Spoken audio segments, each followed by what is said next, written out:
All right, when you're ready to take your Google Cert exam, the first thing you need to do is register for the exam. Do this a day in advance, right? Because when you register, Google's going to prepare your test and then they're going to send you an email that says your test is ready and you can now take it.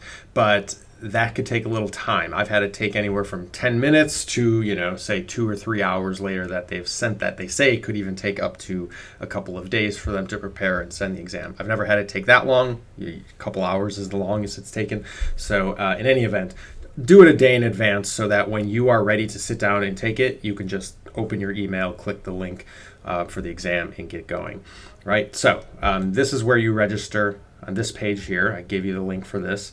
You're going to go down here to first create an account, right? And this isn't creating a Google account, it's creating this account for the Criterion exam. So you're going to go there, right? You're going to use your Google account to log in.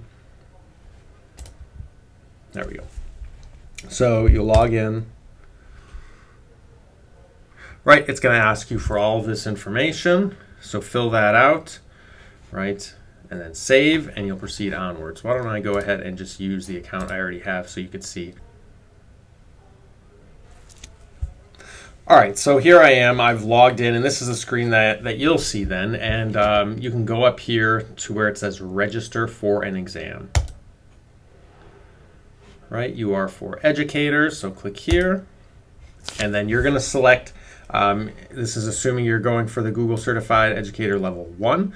And so you'll select that one. If you were trying for a level 2, you would obviously select that one, but you need to do them in order. So one needs to come before 2. So we'll assume level 1. I'm just going to click the little button next to 1. Okay. It's not letting me click that button because I'm currently certified, but if you have not passed the certification exam yet, then you would be able to click that little button, and then you would be able to click the Buy Now. So let's see, I'll go down here and just click this Buy Now button. Don't click this one. You're going to want to click the Google Certified Level 1, right? But since it's not letting me, I'll just show you what it'll look like, right? So this is where you're going to enter that voucher code that I gave you, right? So you're going to enter that voucher code right here, right? I recommend just copy and pasting it exactly. Make sure there are no blank spaces at the beginning or the end of it, and then hit that submit, and then it should take whatever the $10 price, or the price should then be subtracted, and so the subtotal should be 0, and you should be able to progress onwards. Okay, so that's all you need to do to register for the exam. At that point, you should just sit tight and wait for an email to arrive, and hopefully maybe within just a few minutes, maybe within a few hours, but certainly if you do it the day before, you'll be ready for the next day, almost certainly. And what you're looking for is an email that looks like this, that says your Google Workspace for Education exam is ready, right? So once they send this to you, you have, what does it say there? 8 days to log into the exam from the time that they send you this email. So don't register and then say, oh, I'm going to take it, sometime in the next month. Like once you register, they want you to take it within, the next week or 8 days, they say. And if you don't, it's gone. It's game over. So you'd have to re-register and pay again. So here we go. What you want is these launch steps, right? So they want you to sign out of your other Google accounts. Just wait a second to do that, though. Basically, they don't want you to be, because you're going to have to be logged into an account that they give you, not your personal account, not your work account. They're going to create kind of this fake exam account for you, and you need to be logged in to that account using an incognito window. But just to be extra safe, they don't want you logged into any other accounts, just so that there's no like cross wires, that anything doesn't conflict with the exam. So first thing you want to do is open an incognito window, and you do that here, 3 dots, new incognito window. Then I'm going to kind of bounce back and forth here between those, and then they say, all right, go to this link. So I'm going to right click on it. I'm going to right click on that link that they give me, and I'm going to copy link address, and then I'll paste that in my incognito window. It has to be an incognito window, right? So I'll paste.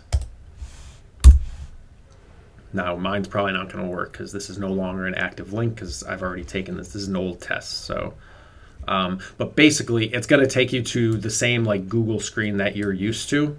Yeah, this isn't going to let me, but it's here. Let me just. It's going to take you to a familiar looking Google screen that looks similar to this, and then it's going to ask you to use this as the email. Once again, right click on that and select copy email address, and then you would paste that in there. And then it'll ask for the password, so go down here, copy that password. Make sure you don't get any spaces at the end there. What do I do with my incognito window? There it is. And then you would paste that into the password, and then you would log in. Now this is not going to let me because this is old, yeah, so it's not letting me anymore. That account's been thrown out. But that is what you would do, and then it's going to prompt you with the exam. It's going to give you some instructions. It's going to ask you to make sure that your camera is turned on and that it's going to take a picture of you and kind of monitor you throughout the exam, and just some information. And then it gives you your, at least for the level 1, is 3 hours for the exam. And then you should, once you submit it all the way at the end, it'll give you a chance to check over all your work. And once you submit it, it's usually within a couple of days, right? It could be 2-3 days. They say within like a week, I believe, that you should get your results back as to whether or not you passed. So that's it, right? If you have any questions, just let me know. And of course, good luck.